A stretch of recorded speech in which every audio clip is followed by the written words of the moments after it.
Nós já estamos aqui com o nosso entrevistado, que é o vereador de Aracaju, professor Bittencourt. Queremos bater um papo, discussão, importantes aqui em benefício da nossa população. Mas antes, a nossa vinhetinha, a mais famosa.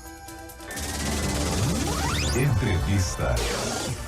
É isso aí, 12h31, professor Bittencourt, vereador por Aracaju. Uma satisfação recebê-lo aqui no nosso Jornal da Xodó. Muito boa tarde. Muito boa tarde, a satisfação é toda minha. Muito obrigado por estar aqui conversando com vocês e de alguma forma prestar conta das nossas atividades. Mas me permita queria parabenizar vocês pela estrutura, pela acolhida, pelo profissionalismo, pela relação profissional que vocês estabelecem aqui com o entrevistado de vocês. Respeitando todas as demais, que tem mérito, tem qualidade, mas eu acho que é a segunda vez que eu venho aqui, eu posso dizer pela segunda vez que é onde a gente é melhor, digamos assim, acolhido, quanto entrevistado, a relação muito profissional e parabéns pelo trabalho de vocês. Esqueci que a gente tinha que ter leite aqui para ele hoje. É que o Valquíria me conhece. Valquíria me conhece de fora da pauta político-jornalística, é amiga de minha esposa.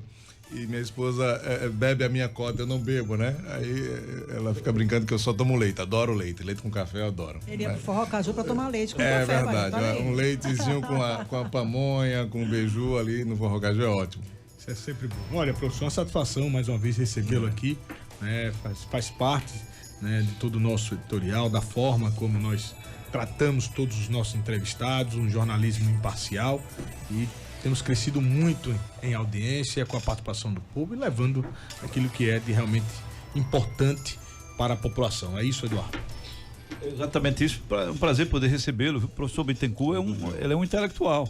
É isso. Ele faz parte hoje da Câmara, mas uma mente brilhante, trazendo a intelectualidade. Isso é muito importante. Que eu defendo, que na democracia temos que ser heterogêneos, claro, mas o saber é muito importante. A gente não pode, sabe, Aletinha, hoje temos que pegar os bons quadros e imitarmos os bons quadros, E parabéns ao professor Bittencourt, inclusive trazendo aí um assunto muito importante, que é essa preservação, do patrimônio histórico e cultural. Perder a sua história, você perde tudo, E parabéns, viu, vereador? Eu que agradeço, obrigado, Eduardo, pelo carinho de sempre. Me permita, começando aí, nós aprovamos, Bareta e Valquíria e Eduardo, nós aprovamos na semana passada, em primeira votação, porque lá na Câmara são 3 votações, primeira e segunda votação e redação final. A segunda votação se pode apresentar emendas, nós aprovamos um projeto que diz respeito, muito sinteticamente, à preservação, aos cuidados, à atenção ao patrimônio cultural, de origem afro-brasileira. Professor Bittencourt, só me permita, nessa primeira discussão você lança o tema, certo, isso? E aí você abre para o debate, certo, para o discurso. Exatamente. Nesse segundo momento, o senhor já vem com um projeto de lei, é isso? Não, essa emenda nós já apresentamos o projeto, a primeira votação, o projeto já está dado, certo. O projeto já os vereadores teve previamente acesso a esse projeto, certo. Esse projeto, no caso, já passou pela Comissão de Educação, a depender do projeto tem comissões, todos irrestritamente passam pela Comissão de Constituição e Justiça, esse passou pela Comissão de Constituição e Justiça, passou pela Comissão de Educação. Feito isso, dado o ok dessas comissões, ele vai para o plenário. Certo. No plenário, a primeira e segunda votação e redação final. A primeira votação aconteceu na semana passada, onde todos os vereadores podem discutir, todos têm lá 10 minutos para avaliar o projeto, e nós também podemos, a depender do interesse da sociedade civil, a Câmara reserva 10 minutos para que um representante da sociedade civil possa manifestar-se. Nesse caso, nós tivemos a fala do professor Ilza Matos, que é professor de Direito, professor da Universidade Federal de Sergipe, professor de outras instituições de ensino superior, pós-doutor na área de Direito, alguém muito inserido nesse universo de discussão acerca das questões raciais, das questões de matriz africana, é um homem da religião matriz africana. Ele fez lá uma defesa de 10 minutos desse projeto, depois eu falei, e todos os demais vereadores se manifestaram muito positivamente em relação ao projeto, exaltando aspectos favoráveis do projeto, e foi uma votação um projeto aprovado por unanimidade de todos os presentes ali naquela casa. Não houve alteração. A segunda votação é que pode ser apresentada emenda, mas me parece que acho que não terá emenda, dada as falas que foram apresentadas pelos vereadores, que seria natural, não há problema nenhum em emendar, é sempre a sugestão, de repente você apresenta um projeto, outro vereador consegue aprimorar, acrescenta, melhora, é esse o processo natural. Esse projeto basicamente primeiro justificar. O povo negro brasileiro foi gestado, infelizmente, numa base da iniquidade, da violência que é a escravidão. Infelizmente, os negros vieram para o Brasil na circunstância absurda de serem escravos, né?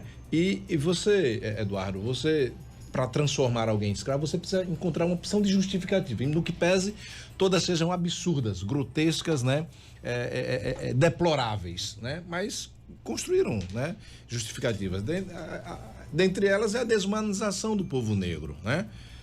Dentre elas a demonização da religiosidade negra, né? Para dizer, olha, esses homens e essas mulheres são menos humanos que a gente, ou não são humanos, e a religião que ele faz é coisa do demônio, e, portanto, eles merecem e devem ser escravizados. E, infelizmente, nós somos, de alguma forma, herdeiros disso tudo até os dias de hoje. Até os dias de hoje, essa religião de matriz africana sofre problemas de violência. Não é só simbólica, não é só subjetiva, é física, dos terreiros serem invadidos, né? Dos pais, das mães de santos, dos filhos de santos serem apedrejados na rua, por pensarem diferente, por terem credos, né, diferentes, por adorarem, respeitarem, cultuarem um Deus diferente, uma dimensão sagrada diferente. Portanto, infelizmente, a gente vive isso. A população negra é ainda, né, estigmatizada e violentada nesse sentido, sobre os mais diversos aspectos. Aí eu daria dados os mais diversos, né, que reafirmam isso. E esse projeto visa, de alguma forma, estimular um movimento em contrário a isso. Isso é um pouco dessa de reparação, de que o poder público invista cada vez mais, né, na patrimonialização desses nossos bens, que cada vez mais resgate essa história, essa memória, a partir de pesquisas, a partir de catalogação, a partir de inventários, a partir de tombamentos de bens materiais e imateriais, e que, em especial, as religiões de matriz africanas também, que tem a religião matriz africana não tem uma Bíblia, não tem o Alcorão, não tem o Evangelho de Buda, não tem materialmente nada. É uma religião da tradição, da oralidade, né? E que essas coisas também precisam ser preservadas. Portanto, se perde com o tempo, né? Sim, né? É do passar de geração para geração, de pai para filho, né? Na dimensão do sagrado, do religioso. Portanto, esse projeto visa, de alguma forma, estimular, cobrar do poder público ações nessa perspectiva. O poder público que, historicamente, foi o grande algoz do povo negro, da história do povo negro, da tradição e até mesmo da religião. Quantas vezes o poder público não invadiu casas de santo e tomou os seus, digamos assim, artefatos sagrados, né? Suas peças sagradas. Aí tem museus no Brasil afora que são peças que foram a polícia, né? Ia lá e tomava, acabava com o terreiro e levava as coisas. Então, nos museus hoje por aí. Portanto, é um pouco, como o Baretinha disse, é um pouco de reparação nesse sentido. Obviamente que é uma gota d'água no oceano de ações que é necessário se fazer. Mas estou cumprindo minha parte. Acho que o poder público precisa cada vez mais se envolver nisso, e eu que sou líder, né, do executivo, mesmo assim reconheço as fragilidades de todo o executivo, seja o municipal, seja o estadual, seja o governo federal, porque é muita coisa a ser feita, tendo em vista muita coisa também que esse povo negro, que nós, o povo negro, sofreu historicamente até chegarmos nos dias de hoje, e que precisa cada vez mais ser desconstruído esse viés, essa ação absurda, iníqua, grotesca, que é o preconceito. Olha, professor, e a Marília Fonseca, ouvinte nossa lá do Augusto Franco, ela colocou assim, olha, a religião afro tem seu respeito. Obrigada por apoiar todos nós sempre. Então, já se percebe o avanço, né? Já se percebe a aglutinação diante de todo esse tema muito importante de toda a nossa sociedade. O senhor já percebeu esse crescimento? A Marília, né? Do Augusto Franco. Meus pais moram no Augusto Franco. Eu morei durante muito tempo no Augusto Franco. Um abraço, Marília, do Augusto Franco. De fato, é isso. A própria comunidade de religião de matriz africana tem percebido a necessidade de se organizar para buscar seus direitos, reivindicar, porque o movimento contra isso, às vezes, também é muito organizado, né? Muito construído, muito bem arquitetado para ser desfavorável aos interesses da religião matriz africana. Portanto, a sociedade precisa cada vez mais se organizar. Eu tenho, quanto à minha atividade parlamentar, cumprido esse papel, que é para mim não uma obrigação de natureza apenas eleitoral, legislativa. É uma obrigação de natureza ética, identitária, né, de ancestralidade, porque meu avô era dessa religião, minha irmã, meu sobrinho, eu sou desse universo. Portanto, é uma obrigação que vai para além dos limites meramente eleitorais, né? E além desse, Bareta e Eduardo e nossa querida Valquíria, nós temos lá 2 outros projetos em tramitação que trata dessa temática. No 17 de março, aniversário da nossa cidade, muito justamente, muito merecidamente, existe uma missa que é realizada lá na Colina de Santo Antônio. Carrega todo um simbolismo, né, toda uma tradição do local ali, originário, de fundação da cidade, e tem lá um ritual religioso católico. Existe um culto, né, festivo, né, de religiões evangélicas, que é muito natural, muito legítimo. Eu já fui para alguns, é muito bonito, as pessoas adorando em favor da paz, do respeito, e não existe nada de religião matriz africana. Esse projeto que nós estamos apresentando, dentre outras coisas, apresenta a necessidade de existência de algum festejo, alguma comemoração que congregue as religiões de matriz africana. Está lá em tramitação, já isso será aprovado. Outro projeto também que está em tramitação nossa, existe uma legislação que dá direito a algumas isenções tributárias a templos religiosos. Contudo, como eu falei aqui há pouco, pelo caráter, digamos assim, das tradições não escritas, digamos, das religiões de matriz africana, muitas casas de terreiro não têm todo o seu aparato burocrático, né, legalmente já arrumado. Portanto, a gente está flexibilizando alguns aspectos na legislação, tal qual outros municípios e outros estados do Brasil afora já fizeram, para que os templos religiosos de matriz africana também possam ter direito a essas isenções, sem que necessariamente, em alguns casos, por exemplo, tenha lá o CNPJ, entendeu? Mas que outros critérios sejam estabelecidos, né, como elemento certificador de que aquilo é uma casa religiosa e merecedora desse tipo de coisa. Nós também, na medida do possível, quanto mandato, temos apoiado uma série de eventos, a Caminhada de Oxalá, que aconteceu ano passado, que aconteceu nos anos anteriores, que acontecerá no próximo ano, tem contado com o apoio do nosso mandato. Portanto, repito, não é uma questão meramente eleitoral, não é porque eu sou, não é porque eu sou vereador, mas em todos os espaços profissionais, institucionais que eu passei, essa ligação com o tema sempre foi presente por uma questão, repito, ética, identitária, né? Que me cobra e que faz com que esse compromisso seja colocado. Meu querido vereador, essa questão dessa união de raças no Brasil, terminaram transformando numa fusão, se prevaleceram da fusão, a mistura das raças, enquanto foi conveniente, isso foi colocado. Mas a gente percebeu que se apoderaram também da fusão para não respeitar a individualidade de cada raça. E aí é que está o equívoco histórico. Porque, veja, o Brasil é uma fusão de raça, uma mistura de 3 raças. Mas se é uma mistura, 100% delas precisam ser preservadas. E eu sou favorável a esse projeto, senhor. Eu acho que temos que preservar o DNA histórico, religioso, de qualquer questão religiosa. Porque faz parte também da nossa tradição. E a gente percebe que há uma acepção. Historicamente, há uma acepção, né? Por questão histórica também, a Igreja Católica sempre ocupava as praças, sempre ocupava, né? O Brasil não é mais um país laico, mas a gente ainda sente esse impacto. E se isso não for resgatado, dificilmente a gente consegue unificar com respeito, né, essas 3 raças tão valiosas que formaram o nosso povo. Mas a gente percebe muito preconceito ainda, né? Nós também, eu sou de matriz protestante, e a gente sentia no passado, sempre no presente. Sim, claro. Então isso precisa acabar. Se somos um país, temos que ser tratados com igualdade, né? Porque, Eduardo, a religião é muito objetivamente, no que pese seja, em última instância, um instrumento da relação entre o indivíduo e o plano sagrado, simbólico, material, subjetivo, mas ele também é um instrumento de poder, né? Que pode fazer com que pessoas tendenciem a pensar o mundo dessa forma ou de outra forma, e que possam, digamos assim, escantear outras possibilidades de interpretação da realidade. Acaba sendo um instrumento de poder na medida em que pode conduzir o caminho das pessoas para além, né, de limitações de natureza simbólica, subjetiva.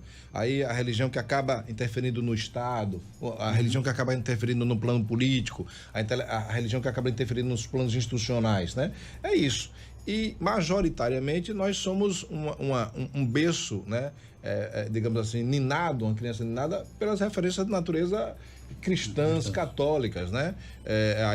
Desde a nossa colonização, a Igreja Católica que foi hegemônica no mundo durante muito tempo e que fez digamos assim, esses acordos com países imperialistas no sentido de não apenas o país ir lá dominar econômica, política, mas dominar também sob o ponto de vista religioso.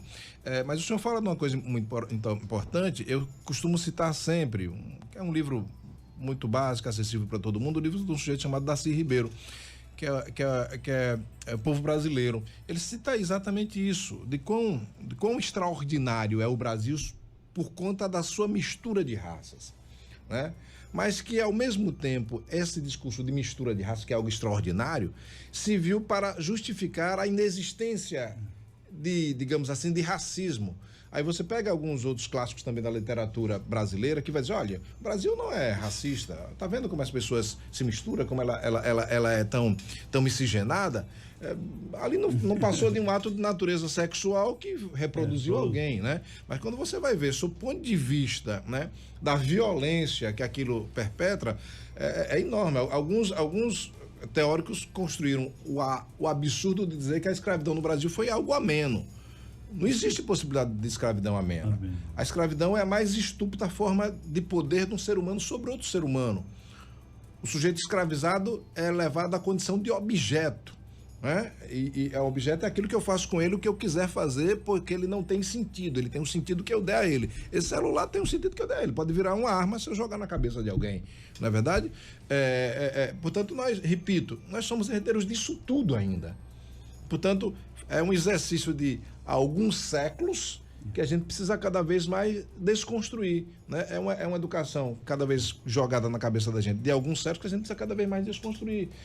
Não é fácil, mas acho que a gente está vivenciando momentos importantes nesse sentido. Já tem legislações, né? As pessoas podem até cometer seu ato racista, mas, né? Algum tempo atrás era normal, natural, né? Tem gente que faz, e muita gente que faz. Mas tenha cuidado, porque o racismo é crime imprescritível e inafiançável. Se eu for vítima de racismo hoje, eu posso denunciá-lo daqui a 1 ano, daqui a 2 anos, daqui a 3 anos, daqui a 10 anos. Ele não prescreve, né? Portanto, as pessoas precisam tratar... Uma pergunta aqui, vereador, de qual a avaliação que o senhor faz do seu mandato? Está atingindo as suas expectativas? É Paulo Alves do Siqueira Campos. Paulo, olha, eu acho que eu faço um mandato positivo, sim. Eu não sou aquele vereador que tem um bairro, não tenho um bairro, que tem uma comunidade, eu não tenho. Eu tenho voto na cidade toda de Aracaju, pinga ali, pinga lá, como diz o sujeito.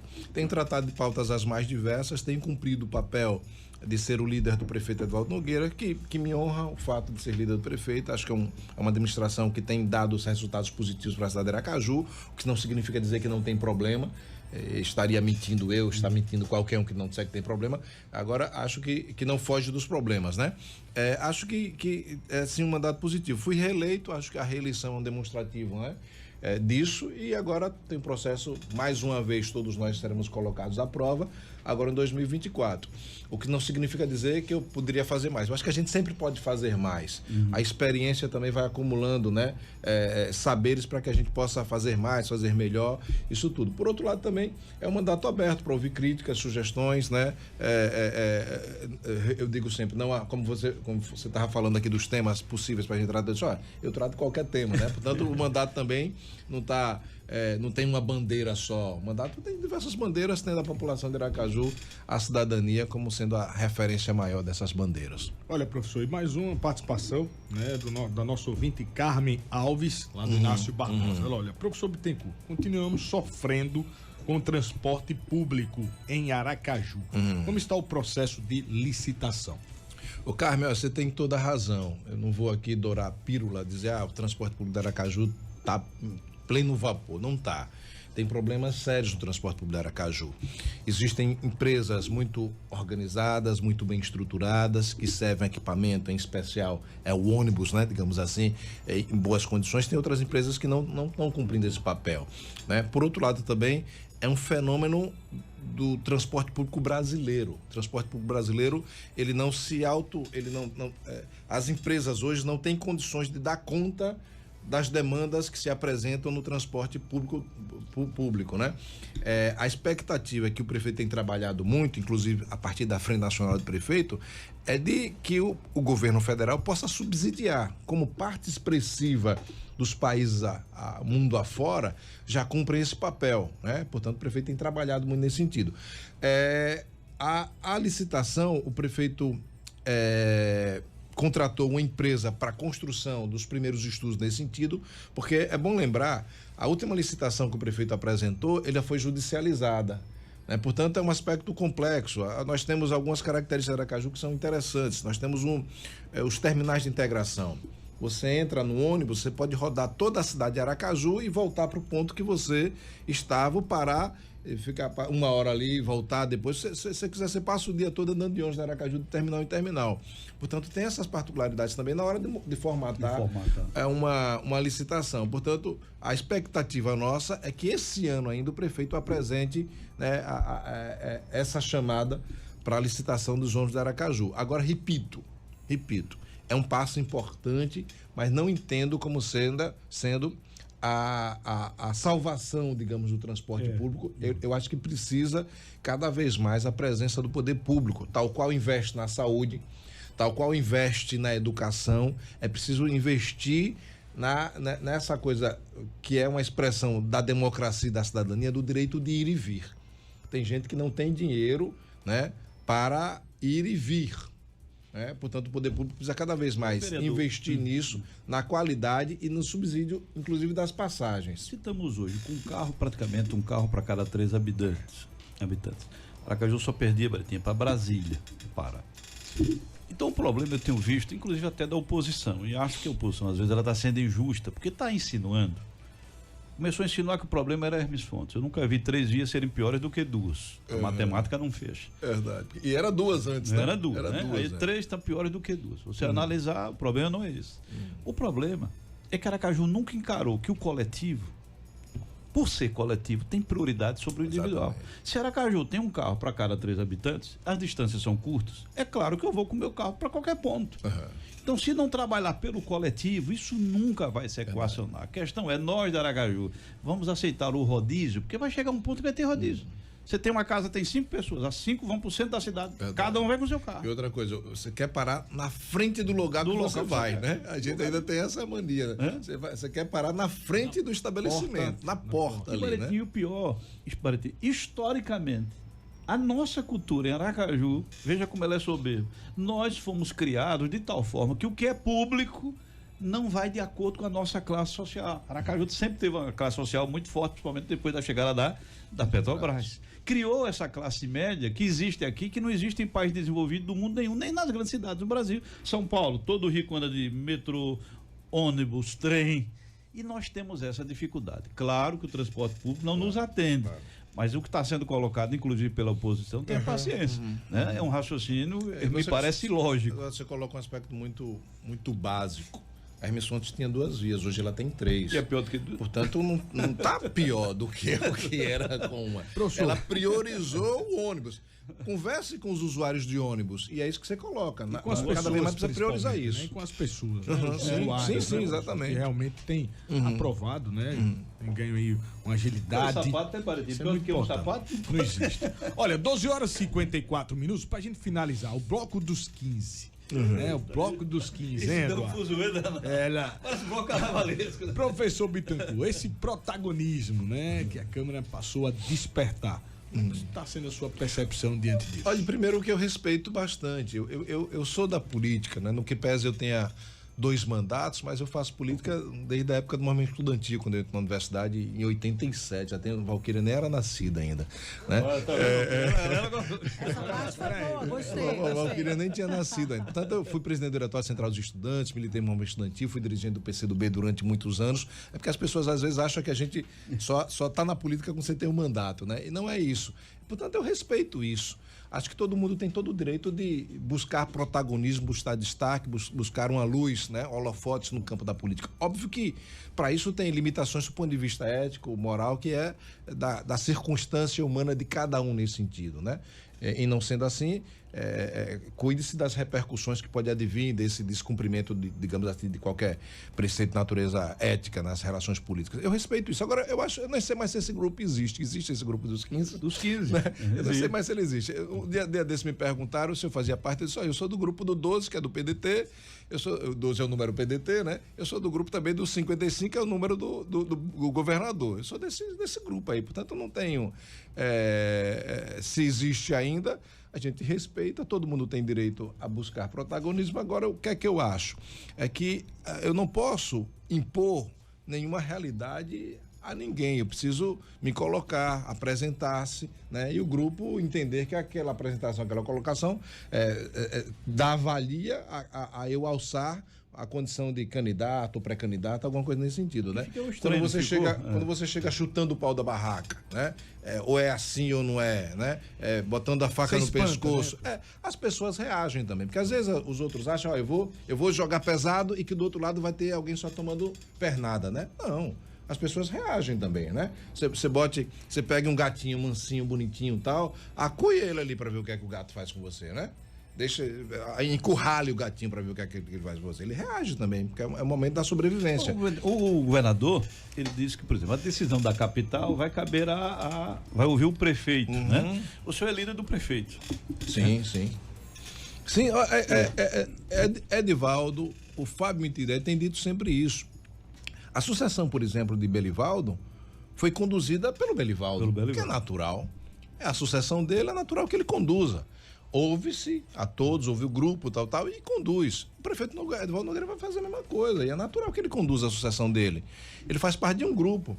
Agora, é muito, digamos assim, infantil imaginar que Edivaldo vai pegar um passe de mágica e impor ao grupo um nome. Não se impõe grupo, não se impõe nome ao grupo.